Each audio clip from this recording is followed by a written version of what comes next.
Hi everyone, my name is Prosenjit. You all welcome to my channel Cook with Chef Prosenjit. আজ আমি তোমাদেরকে দেখাবো যে ছোট্ট 1 পাউন্ড কেকের ওপর কী করে তোমরা অনেক ডেকোরেশন করতে পারো। আমরা যখন কেক শপে যাই তো কেক শপ ডিনাই করে কেক বানাতে বেশি ডেকোরেটেড করতে চায় না। তারা বলে যে 2 কেজি 3 কেজি কেক হলে বেশি ডেকোরেশন হয়। But I will show you যে ছোট্ট কেকের মধ্যে কিভাবে তোমরা অনেক ডেকোরেশন করতে পারো। আর নিজেদের অনুষ্ঠানে প্রিয়জনের বার্থডেতে তোমরা কিভাবে নিজেরাই কেক বানাতে পারো সহজ পদ্ধতিতে, সেটাও আমি তোমাদের আজকে দেখাবো। কেকের বেসটা কিভাবে তৈরি করতে হবে আমার আগের ভিডিওতে আমি দেখিয়েছি অলরেডি, তো আমি আজকে আর দেখাচ্ছি না যে স্পঞ্জ কিভাবে অ্যারেঞ্জ করব, আইসিং কিভাবে করব। এবং যারা বিগিনার্স নতুন কেক বানানো শিখছো তারাও দেখে নাও যে একটা নজেল দিয়ে কতগুলো ফুল বানানো যায় এবং কালারফুল ফুল বানানো যায়। তো আমি সবগুলো ক্রিমকে আমি ডিফারেন্ট কালার বেসে বানিয়েছি। পিঙ্ক বানিয়েছি, ভায়োলেট বানিয়েছি, ইয়েলো বানিয়েছি এবং ম্যাট গ্রিনটা নিয়েছি পাতার জন্য। তো তোমরা দেখতে পারবে ধীরে ধীরে। তো দেখো একটা নজেলে আমি সব কালার বানিয়ে সব আমি বাটার পেপারের মধ্যে কোনের মধ্যে ভরে নিয়েছি। এবার দেখো নর্মালি কি হয় যে আমরা কেক আমাদের কাছে ভীষণ ডিফিকাল্ট মনে হয়। ইটস আ ডিফিকাল্ট, বাট খুব সূক্ষ্ম কাজ, তোমাদের দেখে করতে হবে। এবং একটু যদি তোমরা ফলো করো এই ভিডিওটা তো আশা করি তোমরা খুব সুন্দর কেক বানাতে পারবে। দেখো আমি পাইপিং করছি, রোজ বানাচ্ছি, অনেকগুলো রোজ বানাবো ছোট্ট কেকের মধ্যে। এটা আমার চেষ্টা করার কারণ হলো আমি একটা কেক শপে গিয়েছিলাম কেক আনতে, তো তারা ডিনাই করেছিল যে ডেকোরেটেড কেক আমরা 1 পাউন্ডের মধ্যে বানাবো না, 2 কিলো 3 কিলো ক্যাটালগ দেখে কিনতে হবে। তো আমি আমার ভীষণ খারাপ লেগেছিল, আমি আপসেট হয়ে গেছিলাম। তো তারপর থেকে আমি ডিসাইড করেছিলাম যে আমার ফ্যামিলির অনুষ্ঠানের কেকগুলো বা আমাদের নিজেদের যে কেকগুলো সেগুলো আমি নিজেই বানাবো। তো অ্যাজ এ শেফ, আমি যেহেতু একজন শেফ, তো আমার প্রথমে বেকারি পেস্ট্রিতে কোনো ইন্টারেস্ট ছিল না। তো ধীরে ধীরে আমি ইন্টারেস্টটা নিয়ে এসেছি এবং আস্তে আমি শিখেছি। তো দেখো 3টে কালার হলো, পিঙ্ক, লাইট ভায়োলেট আছে আর ইয়েলো কালারের রোজ করে নিয়েছি। তো আমি অনেকক্ষণের ভিডিওটা করার এটাই কারণ, খুব আস্তে করেছি। আমি চাইলে আমি এটাকে অনেক ফাস্ট করতে পারতাম, এডিট করার সময় ফাস্ট করে দিলে কি হতো তোমরা পাইপিংটা বুঝতে পারতে না। আমি যারা নর্মালি শিখতে চাও তাদের জন্যই এই ভিডিওটা আনা, তাছাড়া আর কোনো পারপাস নেই আমার এই ভিডিও আনার এখানে। তো দেখো তোমরা যদি ভালো হয় ডেফিনেটলি তোমরা আমাকে জানিও।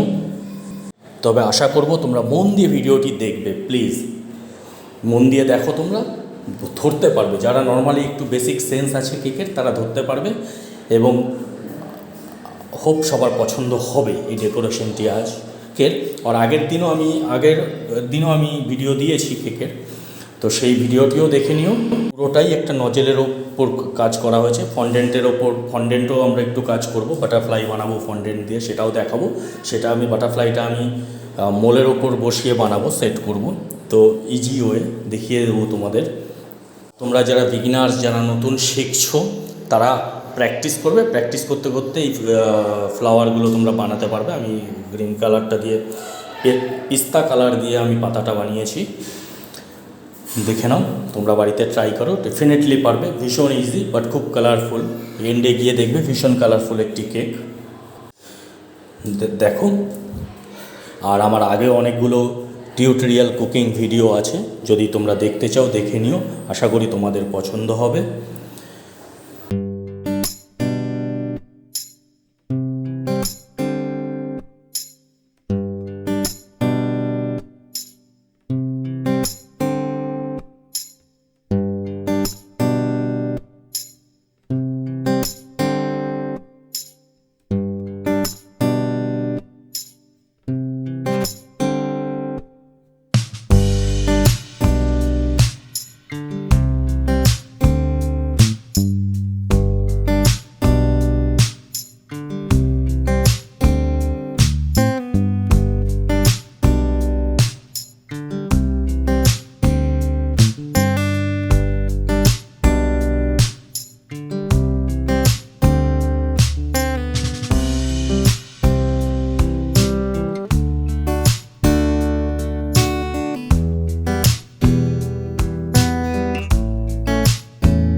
ভিডিওটির শেষে চলে আসলাম। যদি তোমাদের পছন্দ হয় লাইক, শেয়ার আর সাবস্ক্রাইব করতে ভুলো না। কমেন্ট করে জানিও কেমন লাগলো। Thank you for